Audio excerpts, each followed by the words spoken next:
Active immunity is the immunity in which body is activated. Host body is activated to produce the antibody. So in active immunity, there is active role of the host body itself. But in case of passive immunity, host body is not activated. That is, in passive immunity, host body receive ready-made antibody. So you remember, the main objective of immunity is to develop the antibody in the host cell or to generate the cell that form antibody, that is memory cell. Immunity को main objective के होता शरीर में antibody बनाउने sale formation गर्नु या antibody बनाउनु। तो active immunity में के हुन्छ त इनएक्टिव इम्यूनिटी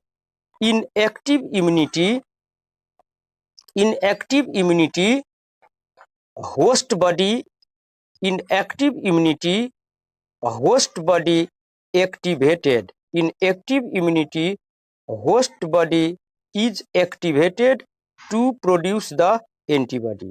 अब यो एंटीबॉडी के हो त्यो चाहिँ हामी अर्को क्लासमा पढ्छौं। अहिले के बुझ्ने, एक्टिभ इम्युनिटीमा होस्ट बडीलाई एक्टिभेट गर्छ। कसरी एक्टिभेट गर्छ त एन्टिजेनको इन्जेक्सन दिएर, जस्तै खोप लगाएर जो इम्युनिटी जेनरेट गरिन्छ इम्युनाइजेसनबाट, त्यो सबै एक्टिभ इम्युनिटी हो। सो एक्टिभ इम्युनिटीमा होस्ट बडीलाई एक्टिभेट गर्छ, जबकि पैसिव इम्युनिटीमा, इन केस अफ पैसिव इम्युनिटीमा host body is not activated. Instead in passive immunity, right down, in passive immunity host body do not form antibody but it receive readymade और pre form antibody. Active immunity में host body ले antibody बनाउँछ, passive immunity में host body ले readymade antibody receive गर्छ। फरक यो छ एक्टिव में र पैसिव में। त्यसकारण पैसिव इम्युनिटी में बॉडी को एक्टिव रोल हुँदैन, बॉडी रिसीवर को काम गर्छ। के को रिसीवर को? एंटीबॉडी। एंटीबॉडी कै इंजेक्शन दिन्छ केमा? पैसिव में। सिंपली याद रखने, in active immunity body is activated to produce antibody. In active immunity body is activated to produce antibody, whereas in passive immunity body receive readymade antibody. एउटा में body में antigen दिन्छ। In active immunity को जुन खोप हो त्यो antigen हो, पैसिव इम्युनिटी को जुन इंजेक्शन दिन्छ त्यो एंटीबॉडी हुन्छ। यसरी बुझ्ने। अब यसलाई झन क्लियर गर्नको लागि write down difference between active immunity and passive immunity. Difference between active and passive immunity के फरक छ एक्टिव इम्युनिटी में र पैसिव इम्युनिटी में? लेख्ने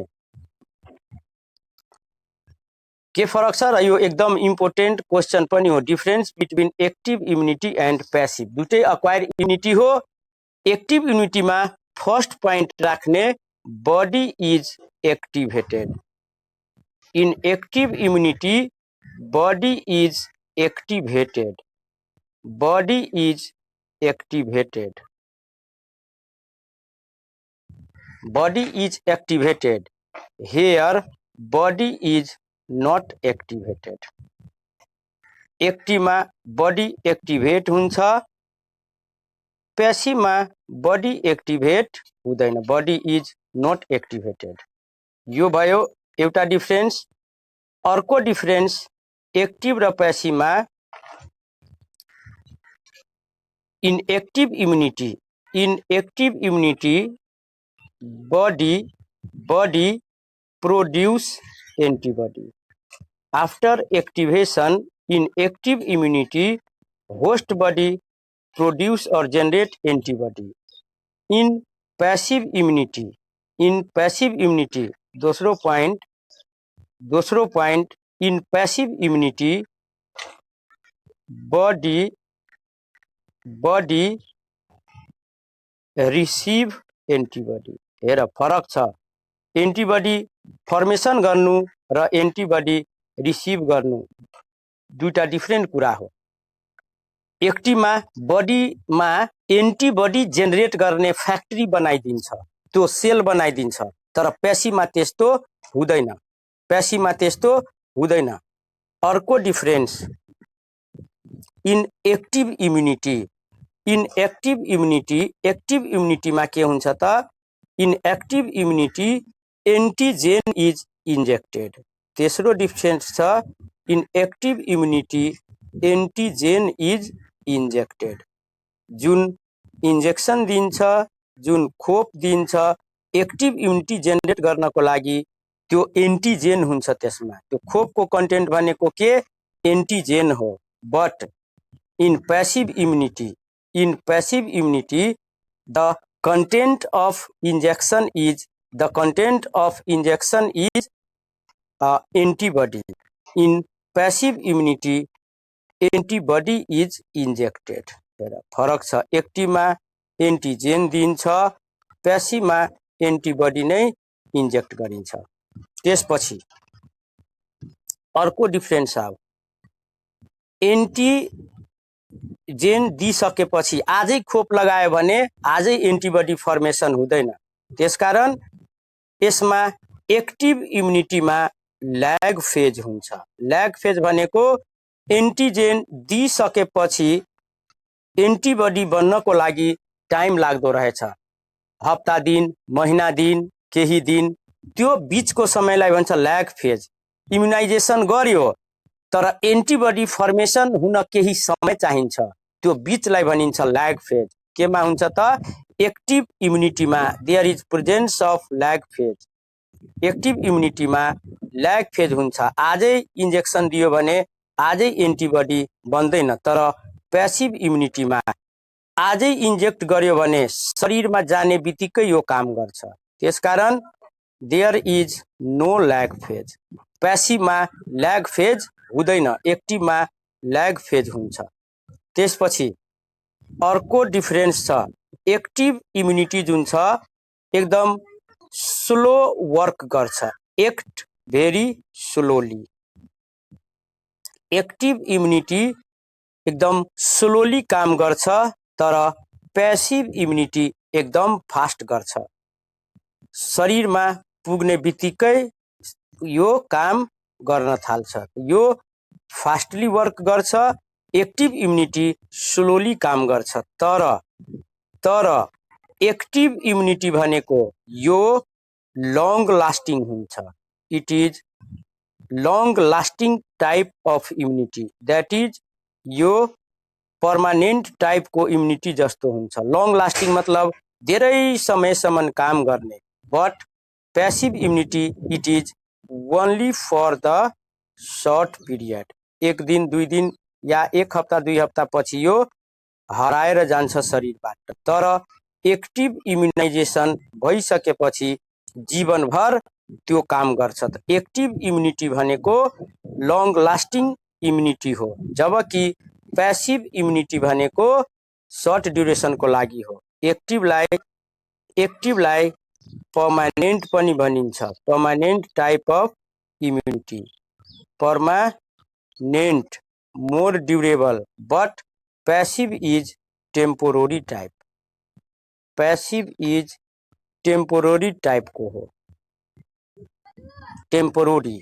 अब एक्टिभ इम्युनिटी, एक्टिभ इम्युनाइजेसन जुन हुन्छ त्यो कहाँ गरिन्छ त active immunization done in healthy host. Healthy होस्टमा जुन इम्युनाइजेसन गरिन्छ त्यो एक्टिभ इम्युनिटी हो, जबकि इन्फेक्टेडमा जुन इम्युनिटी डेभलप गराइन्छ त्यो भनेको पैसिव इम्युनिटी हो।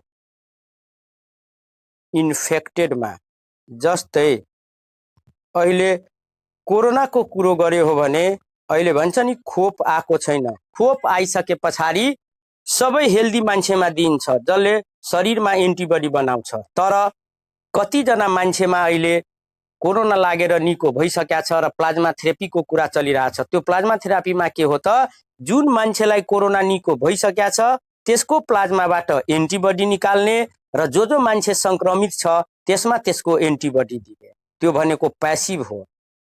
किनभने एन्टिबडी दिनु भनेको प्यासिभ, एन्टिजेन दिनु भनेको एक्टिभ। त्यसपछि अर्को डिफरेन्स के भयो त, active immunisation it is for the prevention, यो प्रिभेन्सनको लागि जेनेरेट गरिन्छ। It is preventive type of immunity, it is preventive type of immunity, but passive immunity is for the therapeutic type. किनभने यो ट्रिटमेन्टको लागि दिन्छ प्यासिभ इम्युनिटी, थेराप्युटिक इन्फेक्टेड मान्छेमा दिन्छ। डिजिज लागेको पत्ता लागिसकेपछि, जस्तै कुनै मान्छेलाई कुकुरले टोकिसक्यो र रेबिज लागेको कुकुर छ भने त्यो मान्छेमा प्यासिभ इम्युनिटी, प्यासिभको इम्युनिटी दिनुपर्छ, एन्टिबडीको भ्याक्सिन दिनुपर्छ। तर जुन मान्छेलाई अब कुकुरले टोकेको छैन, त्यो मान्छे कुकुर सुकुरको उसमा केनल क्लबहरूमा काम गर्छ, त्यो मान्छेलाई रेबिज लाग्नबाट बचाउनको लागि एक्टिभ भ्याक्सिन दिनुपर्छ। सो भ्याक्सिन दुई किसिमको हुन्छ, एक्टिभ र प्यासिभ। एक्टिभमा के हुन्छ त, एक्टिभको कन्टेन्ट भनेको एन्टिजेन हो, प्यासिभको कन्टेन्ट भनेको के हो त, एन्टिबडी हो। जस्तै अब एक्जाम्पल एक्टिभ इम्युनिटीको, जति पनि तिमीहरूले पिएचसीहरूमा पनि पढ्या होला, खोप इम्युनाइजेसन, यो सब चाहे त्यो बीसीजी खोप होस्, यो डीपीटी खोप होस्, यो एमएमआर भन्छ, मम्स मिजल रिबोला, चाहे त्यो जेईबी खोप होस्, चाहे त्यो रोटा भाइरसको खोप होस्, चाहे त्यो पोलियोको खोप होस्, चाहे त्यो हेपाटाइटिस बी को खोप होस्, चाहे त्यो हेपाटाइटिस बी को खोप होस्, जति पनि यो खोपहरू दिइन्छ तिमीहरूले पढ्या होला, चाहे यो हेमोफिलस इन्फ्लुएन्जीको हिब भन्छ त्यो होस्, यो सबै खोप के हो त, एक्टिभ हो।